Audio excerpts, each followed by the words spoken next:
ರಕ್ತ ಕೊಟ್ಟೆವು ನೀರು ಬಿಡೆವು. ರೈತರ ಸಂಘದಿಂದ ಹೆದ್ದಾರಿ ತಡೆದು ಪ್ರತಿಭಟನೆ. ರಾಜ್ಯದಲ್ಲಿ ತೀವ್ರ ಬರಗಾಲವಿದ್ದು ಇಲ್ಲಿನ ಜನರಿಗೆ ಕುಡಿಯುವ ನೀರಿನ ಸಮಸ್ಯೆ ಇರುವಾಗ ತಮಿಳುನಾಡಿಗೆ ಕಾವೇರಿ ನೀರು ಹರಿಸುವಂತೆ ನಿರ್ದೇಶನ ನೀಡಿರುವ ಕಾವೇರಿ ನಿಯಂತ್ರಣ ಪ್ರಾಧಿಕಾರ ಮತ್ತು ಪ್ರಸ್ತುತ ವಸ್ತುಸ್ಥಿತಿಯ ಬಗ್ಗೆ ಮನವರಿಕೆ ಮಾಡಿಕೊಡದ ರಾಜ್ಯ ಸರ್ಕಾರದ ವಿರುದ್ಧ ಕರ್ನಾಟಕ ರಾಜ್ಯ ರೈತ ಸಂಘದ ಗುಬ್ಬಿ ತಾಲೂಕು ಶಾಖೆಯ ರಾಷ್ಟ್ರೀಯ ಹೆದ್ದಾರಿ ತಡೆದು ಪ್ರತಿಭಟಿಸಿದ ಪ್ರಸಂಗ ನಡೆಯಿತು. ಗುಬ್ಬಿ ಪಟ್ಟಣದ ಬಸ್ ನಿಲ್ದಾಣದ ಮುಂದಿನ ರಾಷ್ಟ್ರೀಯ ಹೆದ್ದಾರಿ ಬಳಿ ದಿಢೀರ್ ಜಮಾಯಿಸಿದ ರೈತ ಸಂಘದ ಮುಖಂಡರು ಕಾವೇರಿ ನೀರು ನಿಯಂತ್ರಣ ಸಮಿತಿ ಮತ್ತು ರಾಜ್ಯ ಸರ್ಕಾರದ ವಿರುದ್ಧ ಘೋಷಣೆ ಕೂಗಿ ರಾಜ್ಯದ ಹಿತ ಕಾಯುವಂತೆ ಒತ್ತಾಯ ಮಾಡಿದರು. ರೈತ ಸಂಘದ ಜಿಲ್ಲಾಧ್ಯಕ್ಷ ಎ ಗೋವಿಂದರಾಜು ಮಾತನಾಡಿ, ಕಾವೇರಿ ನೀರು ಇಲ್ಲದೆ ಜೊತೆಗೆ ಸಕಾಲಕ್ಕೆ ಮಳೆಯಾಗದೆ ತೀವ್ರ ಬರಗಾಲ ಎದುರಾಗಿ ಎಲ್ಲ ಡ್ಯಾಂಗಳು ಬರಿದಾಗಿದ್ದು ಎಲ್ಲ ನಗರ ಪ್ರದೇಶಗಳಿಗೆ ಕುಡಿಯುವ ನೀರು ಒದಗಿಸುವ ಕಾವೇರಿ ನೀರು ಬರಿದಾಗಿದೆ.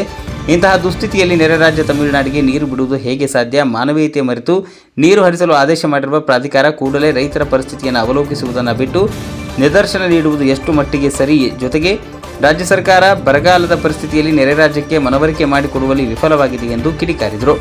ತಾಲೂಕು ಅಧ್ಯಕ್ಷ ವೆಂಕಟಗೌಡ ಮಾತನಾಡಿ, ನೀರಿನ ಲಭ್ಯತೆ ಅರಿತು ತಮಿಳುನಾಡಿಗೆ ವಸ್ತುಸ್ಥಿತಿಯನ್ನು ಮನವರಿಕೆ ಮಾಡಿಕೊಡುವಲ್ಲಿ ರಾಜ್ಯ ಸರ್ಕಾರ ಸಂಪೂರ್ಣವಾಗಿ ವಿಫಲವಾಗಿದೆ.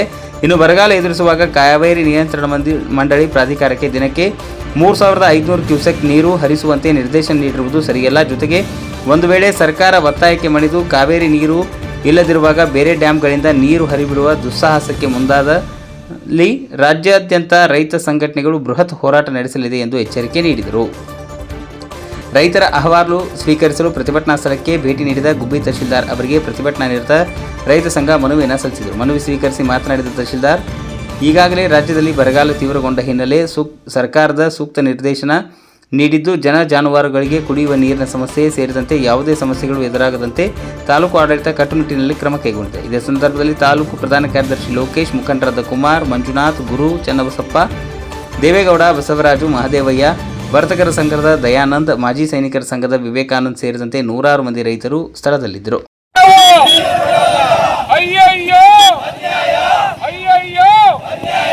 ಕಾವೇರಿ ಪ್ರಾಧಿಕಾರಕ್ಕೆ ನೀರು ನಿರ್ವಹಣಾ ಕಾವೇರಿ ಪ್ರಾಧಿಕಾರಕ್ಕೆ ಬೇಕೇ ಬೇಕು.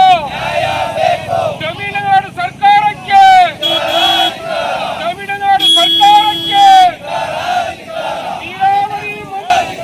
ಕರ್ನಾಟಕ ಸರ್ಕಾರಕ್ಕೆ ಬೇಕೇ ಬೇಕು. ಯಾತಕ್ಕಾಗಿ ಹೋರಾಟ? ಎಲ್ಲಿಯವರೆಗೆ ಹೋರಾಟ ಮಾಡ್ತಾ ಇರೋಂಥದ್ದು ನಿಮ್ಗೆಲ್ಲ ಗೊತ್ತಿರೋ ವಿಚಾರಣೆ. ಸ್ನೇಹಿತರೆ, ನಿನ್ನೆ ದಿವಸ ಕಾವೇರಿ ನಿರ್ವಹಣಾ ಪ್ರಾಧಿಕಾರವು ಕಾವೇರಿ ನೀರನ್ನ ತಮಿಳುನಾಡಿಗೆ ಪ್ರತಿನಿತ್ಯ 3500 ಕ್ಯೂಸಿಕ್ ನೀರನ್ನ 15 ದಿವಸಗಳ ಕಾಲ ಹರಿಸಬೇಕು ಅಂತ ಹೇಳಿ ಆ ಒಂದು ಪ್ರಾಧಿಕಾರ ಆದೇಶವನ್ನ ಮಾಡಿದೆ. ಆ ಒಂದು ಆದೇಶವನ್ನ ನಾವು ಒಕ್ಕಲಿನಿಂದ ನಾವು ಆ ಆದೇಶವನ್ನ ನಾವು ಈ ಸಂದರ್ಭದಲ್ಲಿ ಧಿಕ್ಕರಿಸ್ತೀವಿ. ಈ ರೈತ ಸಂಘದಕ್ಕೆ ನಮ್ಮ ವರ್ತಕ ಸಂಘದ ಬೆಂಬಲ ಯಾವಾಗಲೂ ಇರುತ್ತೆ. ಹಿಂದೆ ನವಿಲೇದಾದಾಗಲೂ ನಾವು ವಾರಗಟ್ಟಲೆ ಗುಬ್ಬಿ ಬಂದ್ ಮಾಡಿ ವರ್ತಕರ ನ್ಯಾಯವಾದ ಹೋರಾಟಗಳಿಗೆ ನಾವು ಮೊದಲಿಂದಲೂ ಬೆಂಬಲ ಕೊಡ್ತಾ ಇದೀವಿ. ಇನ್ನು ಮುಂದೆನೂ ಸಹ ರೈತಕರ ಪ್ರಾಮಾಣಿಕವಾದ ನ್ಯಾಯವಾದ ಹೋರಾಟಗಳೇನು ಮಾಡಲು ಗುಬ್ಬಿ ವರ್ತಕರ ಸಂಘ ಯಾವಾಗಲೂ ಬೆನ್ನಿಗಿರುತ್ತೆ. ಮತ್ತಂತ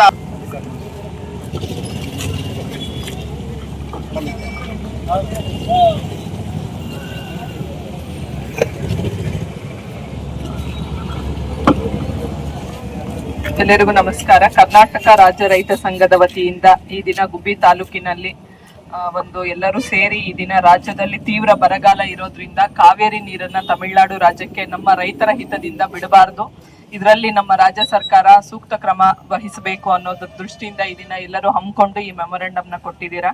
ಸೊ ಇದನ್ನ ರಾಜ್ಯ ಸರ್ಕಾರಕ್ಕೆ ಮಾನ್ಯ ಜಿಲ್ಲಾಧಿಕಾರಿಗಳ ಮುಖಾಂತರ ತಲುಪಿಸ್ತೀವಿ.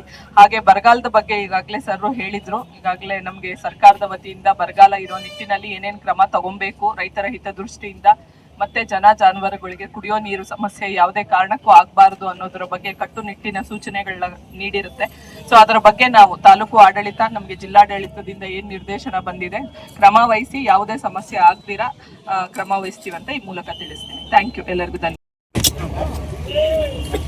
ರಾಜ್ಯದಲ್ಲಿ ಮಳೆಯಿಂದ ರಾಜ್ಯದ ಬಹುತೇಕ ಎಲ್ಲ ತಾಲೂಕುಗಳು ಭೀಕರ ಬರಗಾಲಕ್ಕೆ ತುತ್ತಾಗಿರ್ತಕ್ಕಂಥ ಈ ಒಂದು ಕಠಿಣ ಸಂದರ್ಭದಲ್ಲಿ ಏನು ಕಾವೇರಿ ನೀರು ನಿಯಂತ್ರಣ ಸಮಿತಿ ಕರ್ನಾಟಕ ಸರ್ಕಾರಕ್ಕೆ ಆದೇಶವನ್ನು ಕೊಟ್ಟಿದೆ. ಪ್ರತಿನಿತ್ಯ 3,500 ಕ್ಯೂಸೆಕ್ಸ್ನಂತೆ 15 ದಿನಗಳ ಕಾಲ ಸುಮಾರು 4 TMC ನೀರನ್ನು ಹರಿಸಬೇಕು ಅಂತಕ್ಕಂಥ ಅವೈಜ್ಞಾನಿಕವಾದಂಥ ಒಂದು ಆದೇಶವನ್ನು ಕೊಟ್ಟಿದೆ. ಇದನ್ನು ಕರ್ನಾಟಕ ರಾಜ್ಯ ರೈತ ಸಂಘ ತೀವ್ರವಾಗಿ ಖಂಡಿಸ್ತದೆ. ಇದೊಂದು ಅವೈಜ್ಞಾನಿಕವಾದಂಥ ಕ್ರಮ. ಕಾವೇರಿ ಜಲಾನಯನ ಪ್ರದೇಶದ ವ್ಯಾಪ್ತಿಯಲ್ಲಿ ಬರ್ತಕ್ಕಂಥ ಆರಂಗಿಯನ್ನು ಒಂದು ಹೊರತುಪಡಿಸಿ ಇವತ್ತು ಕಬಿನಿ ಆಗ್ಬೋದು, ಹೇಮಾವತಿ ಆಗ್ಬೋದು, KRSನಲ್ಲಿ ಕುಡಿಲಿಕ್ಕೂ ನೀರಿಲ್ಲ. ಇವತ್ತು ಪೂರ್ವ ಮುಂಗಾರು ಸಂಪೂರ್ಣವಾಗಿ ವಿಫಲ ಆಗಿದೆ, ಬಿತ್ತನೆ ಆಗಿಲ್ಲ. ಕೊಳವೆ ಬಾವಿಗಳು ಬತ್ತಿ ಇವತ್ತು ಎಲ್ಲ ಬೆಳೆಗಳು ನಾಶ ಆಗ್ತಕ್ಕಂಥ ಕಠಿಣವಾದಂಥ ಕಾಲಘಟ್ಟದಲ್ಲಿ ನಾವಿರ್ತಕ್ಕಂಥ ಸಂದರ್ಭದಲ್ಲಿ ಇವತ್ತು ಕಾವೇರಿ ನಿಯಂತ್ರಣ ಮಂಡಳಿ ಈ ರೀತಿಯ ಅವೈಜ್ಞಾನಿಕವಾದಂಥ ತೀರ್ಮಾನವನ್ನು ಕೊಡ್ತಕ್ಕಂಥದ್ದು ಸರಿಯಾದಂಥ ಕ್ರಮ ಅಲ್ಲ. ಹಾಗಾಗಿ ರಾಜ್ಯ ಸರ್ಕಾರ ಯಾವುದೇ ಕಾರಣಕ್ಕೂ ಎಷ್ಟೇ ಒತ್ತಡ ಬಂದು ಎಂತಹ ಸಂದರ್ಭದಲ್ಲಿಯೂ ಕಾವೇರಿ ನೀರನ್ನು ತಮಿಳುನಾಡಿಗೆ ಹರಿಸ್ತಕ್ಕಂಥ ಕೆಲಸವನ್ನು ಮಾಡಬಾರ್ದು.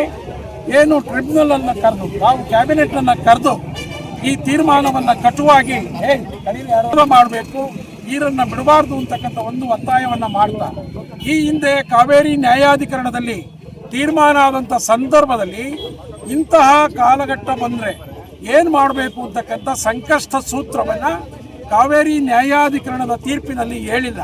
ಹಾಗಾಗಿ ಕರ್ನಾಟಕ ಸರ್ಕಾರ ಅಂದಿನಿಂದಲೂ ಮೀನಾಮೇಷ ಹೇಳ್ತಾ ಇದೆ. ಈ ತೀರ್ಪು ಬಂದ ನಂತರ ಕಾವೇರಿ ನಿಯಂತ್ರಣ ಪ್ರಾಧಿಕಾರದ ಮುಂದೆ ಇವರು ಅಪೀಲ್ ಹೋಗಬೇಕಾಗಿತ್ತು.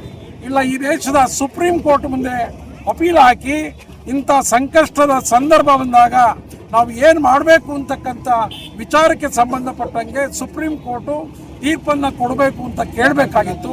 ಆ ಕೆಲಸವನ್ನು ರಾಜ್ಯ ಸರ್ಕಾರ ಮಾಡದೆ ನಿರ್ಲಕ್ಷ್ಯ ವಹಿಸಿದೆ. ಹಾಗಾಗಿ ಈಗಲೇ ಆ ಮನವಿಯನ್ನು ಸಲ್ಲಿಸಬೇಕು, ಅಪೀಲನ್ನು ಹಾಕಿ ಕರ್ನಾಟಕ ರಾಜ್ಯದ ರೈತರಿಗೆ ನ್ಯಾಯವನ್ನು ತಂದುಕೊಡಬೇಕು ಅಂತಕ್ಕಂಥ ಒತ್ತಾಯವನ್ನು ನಾನು ಈ ಸಂದರ್ಭದಲ್ಲಿ ಮಾಡ್ತೇನೆ. ಇವತ್ತು ರಾಜ್ಯದಾದ್ಯಂತ ಈ ಒಂದು ಹೋರಾಟವನ್ನು ಬೆಂಬಲಿಸಿ ಹೋರಾಟ ಆಗ್ತಾ ಇದೆ. ಅದೇ ರೀತಿ ತುಮಕೂರು ಜಿಲ್ಲೆ ಅನೇಕ ಭಾಗಗಳಲ್ಲಿ ಹೋರಾಟ ನಡೀತಾ ಇದೆ.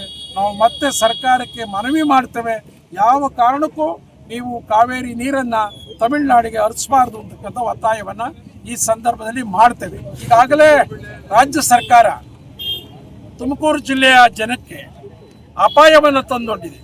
ಇವತ್ತು ಏನು 70 ಕಿಲೋಮೀಟರಿಂದ ಲಿಂಕ್ ಕ್ಯಾನಲ್ ಮೂಲಕ ಕುಣಿಗಲ್ಲ ಹೆಸರು ಹೇಳ್ತಾ ರಾಮನಗರದ ಬಿಡದಿಯ ಭಾಗದಲ್ಲಿ ನಡೀತಾ ಇರತಕ್ಕಂಥ ಹೋರಾಟದ ಜಾಗಕ್ಕೆ ಈ ನೀರನ್ನು ತಗೊಂಡೋಗಿ ಅಲ್ಲಿ ಡಾಟಾ ಸೆಂಟರ್ಗಳನ್ನು ಮಾಡಿ ಒಂದು ತಂತ್ರಜ್ಞಾನದ ಮೂಲಕ ಆ ಭಾಗದ 7,650 ಎಕರೆ ಪ್ರದೇಶದಲ್ಲಿ ಸುಮಾರು 20,000 ಕೋಟಿ ಹಣವನ್ನು ಹೂಡಿ ಅಲ್ಲಿ ಈ ಕೇಂದ್ರವನ್ನು ಮಾಡಲಿಕ್ಕೆ ಹೊರಟಿದೆ. ಇದಕ್ಕೆ ನಮ್ಮ ಸಂಪೂರ್ಣವಾದ ವಿರೋಧ ಇದೆ. ಅಲ್ಲಿ ಏನಾದರೂ ಆ ಡೇಟಾ ಸೆಂಟರ್ ಆಗಿದ್ದೇ ಆದರೆ ಸುಮಾರು 2 ಜಿಲ್ಲೆಗೆ ಬೇಕಾಗುವಷ್ಟು ನೀರು ಆ ಒಂದು ಕಂಪನಿಗೆ ಬೇಕಾಗ್ತದೆ, 2 ಜಿಲ್ಲೆಗೆ ಬೇಕಾಗುವಷ್ಟು ವಿದ್ಯುತ್ತು ಅಲ್ಲಿ ಬೇಕಾಗ್ತದೆ. ಮತ್ತೊಂದು ಕಡೆ ಭೂಮಿಯನ್ನು ಕಿತ್ಕೊಂತಾರೆ, ಮತ್ತೊಂದು ಕಡೆ ನಿರುದ್ಯೋಗ ಸಮಸ್ಯೆ ಸೃಷ್ಟಿ ಆಗ್ತದೆ.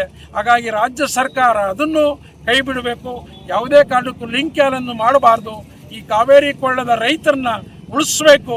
ಇಂಥ ಬರಗಾಲದಲ್ಲಿ ಕುಡಿಲಿಕ್ಕೂ ನೀರಿಲ್ಲದಂಥ ಸಂದರ್ಭದಲ್ಲಿ ನೀರನ್ನು ಬಿಡಬಾರ್ದು ಅಂತಕ್ಕಂಥ ಒತ್ತಾಯವನ್ನು ನಾನು ಈ ಸಂದರ್ಭದಲ್ಲಿ ಮಾಡ್ತೀನಿ. ಸರ್, ನೀವೇ ಹೇಳ್ದಂಗೆ ಈಗ ಕಾವೇರಿಲಂತೂ ನೀರಿಲ್ಲ. ಏನಾದರೂ ಈಗ ನೀರು ಹರಿಸಲೇಬೇಕು ಅಂದರೆ ಹೇಮಾವತಿ ನೀರೇನಾದರೂ ಹರಿಸುವಂಥ ಕೆಲಸ.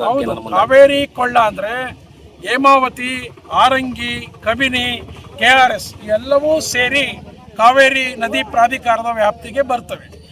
KRSನಲ್ಲಿ ನೀರಿಲ್ಲ ಅಂದರೆ ಈಗ ನಮ್ಮ ಹೇಮಾವತಿಯಲ್ಲಿ ಇರ್ತಕ್ಕಂಥ ನೀರನ್ನೇ ಡ್ರಾ ಮಾಡ್ಕೊತಾರೆ.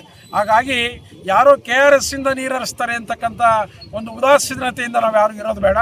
ಆ ಭಾಗದಲ್ಲಿ ಬರ್ತಕ್ಕಂಥ ಭಾಳಷ್ಟು ನಗರಗಳಿಗೆ ಇವತ್ತು ಕುಡಿಯೋ ನೀರು ಕೊಡಬೇಕು. ತುಮಕೂರಿಗೆ ನೀರು ಬೇಕು, ಗುಬ್ಬಿಗೆ ನೀರು ಬೇಕು, ಮೈಸೂರು, ಮಂಡ್ಯ, ಚಾಮರಾಜನಗರ, ಬೆಂಗಳೂರು ಎಲ್ಲವೂ ಕಾವೇರಿ ಕೊಳ್ಳದ ಭಾಗದ ನೀರಿನ ಮೇಲೆ ಅವಲಂಬಿತವಾಗಿರ್ತಕ್ಕಂಥದ್ದು. ಇವತ್ತು ನಮ್ಮ ಕೆರೆ ಕಟ್ಟೆಗಳು ಬತ್ತೋಗಿದೆ, ಎಲ್ಲ ಕೊಳವೆ ಬಾವಿಗಳು ಬರ್ತವೆ, ಅಡಿಕೆ, ತೆಂಗಿನಂಥ ಮರಗಳು ನಾಶವಾಗ್ತಕ್ಕಂಥ ಪರಿಸ್ಥಿತಿಯಲ್ಲಿ ಯಾವುದೇ ಕಾರಣಕ್ಕೂ ನೀರನ್ನು ಬಿಡದೆ ನಮ್ಮ ಭಾಗದ ರೈತರನ್ನು ಸರ್ಕಾರ ರಕ್ಷಣೆ ಮಾಡಬೇಕು ಅಂತ ಹೇಳಿ ನಾವು ಒತ್ತಾಯ ಮಾಡ್ತೀವಿ. ನೀರು ಹರಿಸಲೇಬಾರ್ದು ಅಂತ ನೀವು ಹೇಳ್ತೀರಿ, ಅದೇ ಕರ್ನಾಟಕ ಸರ್ಕಾರ ಮತ್ತು ತಮಿಳುನಾಡು ಸರ್ಕಾರ ಮಾತುಕತೆ ನಡೆಸ್ತೀವಿ ಅಂತ ಹೇಳ್ತಾವ್ರೆ. ಮಾತುಕತೆ ಅಗತ್ಯನಾ ಇಲ್ಲ ಮಾತುಕತೆ ಮಾಡೋದೇ ಬೇಡವಾ? ಮಾಡಲಿ, ಮಾತುಕತೆ ಮೂಲಕ ಬಗೆಹರಿಯೋದಾದರೆ ಸಂತೋಷ. ಹಿಂದೆ ಪ್ರೊಫೆಸರ್ ನಂಜುಂಡಸ್ವಾಮಿ ಅವರಿದ್ದಂಥ ಕಾಲದಲ್ಲಿ, KS ಪುಟ್ಟಣ್ಣಯ್ಯನವರಿದ್ದಂಥ ಕಾಲದಲ್ಲಿ ಆ ಭಾಗದ ತಮಿಳುನಾಡಿನ ರೈತರು ನಾವು ಒಂದು ಕಾವೇರಿ ಕುಟುಂಬ ಅಂತ ಮಾಡಿ ಸೌಹಾರ್ದವಾಗಿ ಸಮಸ್ಯೆಯನ್ನು ಬಗೆಹರಿಸ್ಕೋಬೇಕು, ಇದು ರಾಜಕೀಕರಣಗೊಳ್ಳೋದು ಬೇಡ ಅಂತ ಹೇಳಿ ಭಾಳಷ್ಟು ಮಟ್ಟದ ಮಾತುಕತೆ ಆಗಿತ್ತು. ಹಾಗಾಗಿ ಆ ಭಾಗದ ತಮಿಳುನಾಡಿನ ಮುಖ್ಯಮಂತ್ರಿಗಳು ಬರ್ತಾ ಇದ್ದಾರೆ, ಮಾತುಕತೆ ಮಾಡಲಿ. ಆದರೆ ವಾಸ್ತವಿಕವಾಗಿ ಇರ್ತಕ್ಕಂಥ ಅಂಶಗಳನ್ನು ಪರಿಗಣಿಸಿ ಸೌಹಾರ್ದಯುತವಾಗಿ ಒಂದು ಮಾತುಕತೆಯ ಮೂಲಕ ಸಮಸ್ಯೆ ಬಗೆಹರಿಸ್ಕೊಬೇಕೇ ಹೊರತು ಅಟಕ್ಕೆ ಬೀಳೋದ್ರ ಮೂಲಕ ನಮಗೆ ನೀರು ಕೊಡಬೇಕು. ಈಗೇನು ಕಾವೇರಿ ನ್ಯಾಯಾಧಿಕರಣದ ಆದೇಶ ಇದೆ, ಈ ತಿಂಗಳಲ್ಲಿ ಇಷ್ಟು TMC ನೀರು ಹರಿಸ್ಬೇಕು ಅಂತ. ನೀರಿಲ್ಲದಲ್ಲೇ ಇರ್ತಕ್ಕಂಥ ಸಂದರ್ಭದಲ್ಲಿ ನೀರು ಹರಿಸ್ಲಿಕ್ಕೆ ಹೇಗೆ ಸಾಧ್ಯ? ಹಾಗಾಗಿ ಸಂಕಷ್ಟ ಸೂತ್ರವನ್ನು ಸುಪ್ರೀಂ ಕೋರ್ಟ್ ಅಥವಾ ಕಾವೇರಿ ಪ್ರಾಧಿಕಾರ ಕೊಡಬೇಕು ಅಂತಕ್ಕಂಥ ಒತ್ತಾಯವನ್ನು ನಾನು. ಒಂದು ವೇಳೆ ಮಾತುಕತೆಯಲ್ಲಿ ಏನಾದರೂ ಬಗೆಹರಿಲ್ಲ ಅಂದರೆ ಹೋರಾಟ ಯಾವ ಸ್ವರೂಪ ಪಡೆಯುತ್ತೆ ಸರ್? ಮಾತುಕತೆ ಬಗೆಹರಿಲ್ಲ ಅಂದರೆ ಸರ್ಕಾರ ನಮ್ಮ ಜೊತೆ ನಿಲ್ಲಬೇಕು, ಸರ್ಕಾರ ತೀರ್ಮಾನ ಮಾಡಬೇಕು. ಅವರ ಅಧಿಕಾರವನ್ನು ಉಳಿಸ್ಕೊಳ್ಳಿಕ್ಕೆ ಈ ಭಾಗದ ಎಲ್ಲ ಕರ್ನಾಟಕದ ರೈತರನ್ನ ಬಲಿ ಕೊಟ್ಟು ನೀರನ್ನು ಬಿಡಬಾರ್ದು. ಒಂದು ವೇಳೆ ಸರ್ಕಾರ ಎಲ್ಲರ ಮಾತನ್ನು ಮೀರಿದರೆ ಜನ ದಂಗೆ ಇಡ್ತಾರೆ, ಎಲ್ಲ ಜನ ಬೀದಿಗೆ ಬರ್ತಾರೆ.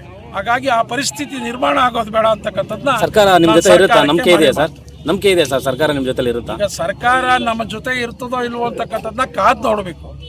ಈಗಾಗಲೇ ಸರ್ಕಾರಗಳು ಭಾಳಷ್ಟು ಇಂತಹ ಪರಿಸ್ಥಿತಿ ಬಂದಾಗ ಎಲ್ಲವನ್ನ ಮೀರಿ ನೀರು ಬಿಟ್ಟಿರ್ತಕ್ಕಂಥ ಉದಾಹರಣೆಗಳಿದೆ. ಅಂಥ ಸಂದರ್ಭ ಬಂದಾಗ ರೈತರೇ ಒಂದು ಗಟ್ಟಿ ಹೋರಾಟದ ಮೂಲಕ ಎಲ್ಲವನ್ನ ತಡಿತಕ್ಕಂಥ ಒಂದು ಪ್ರಯತ್ನವನ್ನು ಮಾಡ್ತೇವೆ.